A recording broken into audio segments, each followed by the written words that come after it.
What is up, wrestling fans, and welcome back to the channel. We are breaking down all the action from tonight's Survivor Series premium live event, coming to you live from a packed Petco Park in San Diego, California.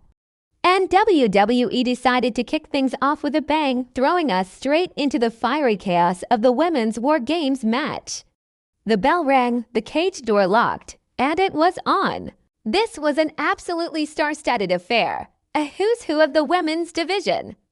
In one corner, we had the formidable team of AJ Lee, the powerhouse Rhea Ripley, the genius of the sky Iyo Sky, the queen herself Charlotte Flair, and the ever-unpredictable Alexa Bliss, and facing them down from across the second ring.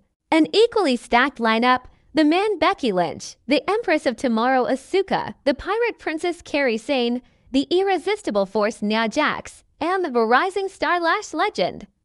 The energy in the arena was electric as these two teams prepared for battle inside the unforgiving double cage. Now, let's get into the match itself. Honestly, while it was a solid bout with some great moments, it felt a bit like a standard multi-woman tag match rather than reaching those epic, brutal heights we've come to expect from a War Games classic.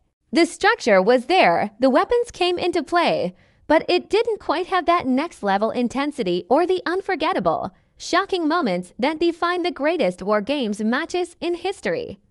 It felt more like they were setting the stage for stories to come, moving the pieces on the chessboard for what's next, rather than delivering a self-contained, definitive war. Before the match, the rumor mill was buzzing. Whispers of a major surprise, a shocking return, or an unexpected twist were all over the internet.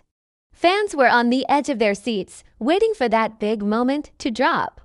Would a former champion return? Would someone switch allegiances inside the cage? Unfortunately, none of that materialized. The match played out without any major surprises, which was a little bit of a letdown for those of us hoping for something truly game-changing.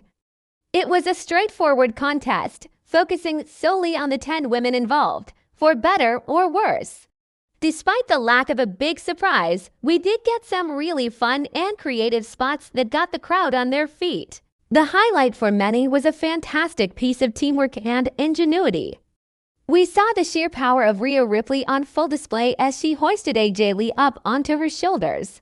From this elevated position, Lee handed a garbage can to Iyo Sky, who was perched precariously on top of the steel cage. Sky, ever the daredevil, put the can over her head and executed her signature high-flying maneuver, crashing down onto her opponents below. It was a wild, chaotic, and visually stunning moment that perfectly captured the fun side of a War Games match. As the match reached its climax, the strategy became clear. The team of Lee, Ripley, Sky, Flair, and Bliss managed to isolate the man Becky Lynch, separating her from her partners. With the numbers game finally in their favor, they swarmed her. It was the returning veteran, AJ Lee, who seized the opportunity. She expertly cinched in her devastating submission hold, the Black Widow, right in the center of the ring. With nowhere to go and the pressure mounting, Becky Lynch had no choice but to tap out, giving AJ Lee the decisive victory for her team. The crowd erupted as the bell rang, and the winning squad stood tall, their arms raised in triumph. The pyro went off, celebrating the hard-fought win. All in all, it was a fun way to open the show, and a massive victory for AJ Lee and her teammates. What did you think of the Women's War Games match? Did it live up to your expectations? Let me know your favorite moments down in the comments below. And if you want more breakdowns and wrestling analysis, make sure to hit that like button, subscribe to the channel, and ring the notification bell so you never miss an update. Thanks for watching, and I'll see you in the next video.